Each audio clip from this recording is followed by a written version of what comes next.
In making poems, perceptions, including perceptions of imagination and memory, might be the starting point, always where one rhythm leads to another and becomes embodied. Perception involves thinking, and thinking involves perception. As Kant famously said, concepts without percepts are empty, and percepts without concepts are blind.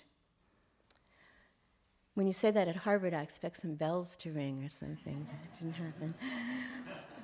Poets are the lucky recipients of certain gifts or natural resources, not just what appears in the field of attention, but a sense of the rest of the repertoire of inherited poetic forms, all of the sights and sounds and glimpses and whispers and silences that poetry has offered. Meanwhile, the vibration of the poem is in the world and picks up on the vibrations of other living and moving things. So this might sound a little mystical, and to turn away from the conceptual, I'd like to read the two poems that you've been given as a handout, and maybe then we can talk more deeply about how this works. The first poem that you have, called Voiceover, is also a fairly recent poem. It was written in response to an invitation I had to contribute to a special issue of a Belgian art journal about practices of transcription.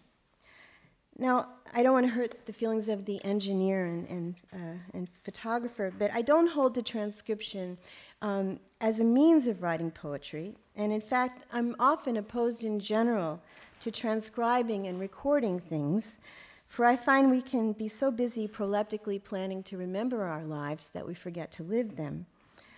So I wanted in this poem to run notation up against listening during a spring walk, and then write down my sense of what had happened. In other words, I thought that rather than shape the experience through any prior ideas, I would let the experience write my consciousness of it. Voiceover. Undergrowth in creek, guttural, the quarreling squirrels. A deckle-edged spring, 3 hollow rata, woodpecker on the right, on the left, or echo, landscapes, thinking to sketch them, concentrating, a rumph, the bullfrog grown now singular, close on particulars that otherwise would not exist. There is something where once the peepers sang chaos, mounting heat here, heat here, inherently sentimental about the idea. Heat here, heat, just a month ago. It's neither here nor there, but then that's what it means. Wheedle, sweet meetcha. To draw your way toward it.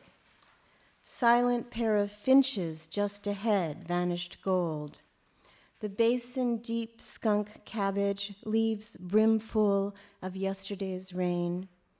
And the hissing geese, their wheezing breasts inflating, the grasses wound around and through them, while their green infant, phosphorescent, fuzzed, scrambles, sentimental like a pressed flower that will lose its color.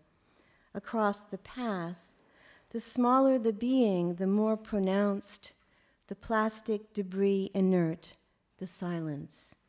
That's the difference, the draped, dirty tangle of torn grocery bags. With an ear to the ground, even beetles make a rumble. Inertness, irreducible, growth, grown, impossible.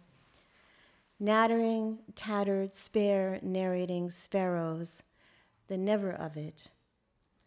Caw-caw, caw-caw, caw-caw, the always mates for life. And the effort to record came forward in all, hermit thrush cascade, first flex, then luscious spilling, its own plasticity. Who wheat, who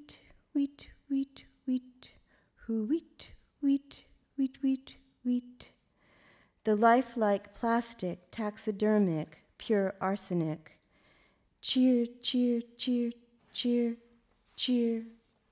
Though words in life, are like water.